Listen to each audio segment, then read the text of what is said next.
আমি কচু আর পেঁপে দিয়ে আমি মাছের ঝোল করব। তো মাছগুলো নুন হলুদ মাখানো আছে, কড়াইয়ে তেল দিয়েছি, ভালো করে মাছগুলো ভেজে নেব। মাছটা ভাজা হয়ে গেছে, এবার নামিয়ে নেব। ভাজা তেলের উপরে দুটি পাঁচফোড়ন দিয়েছি, তারপরে এবার পেঁয়াজগুলো দিয়ে দেবো।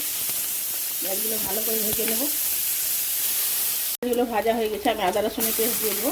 আর একটা মিহি করে টমেটো কেটে নিয়েছি, সেটা দিয়ে নেবো। ভালো করে আদা রসুনের পেস্টটা টমেটোটা ভালো করে কষে নেব।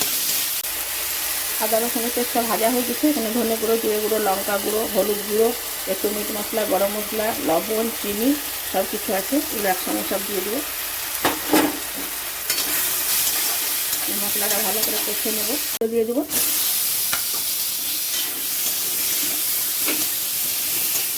একটু নেড়ে ফিরে কচুগুলো দিয়ে তারপরে জল ঢেলে দেবো।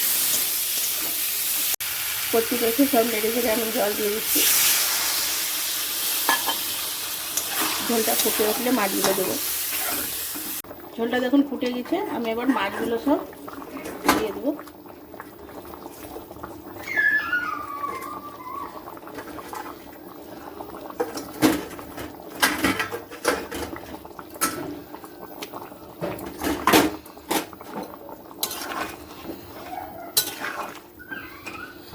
মাছগুলো দিয়ে আর একটু ফুটাবো।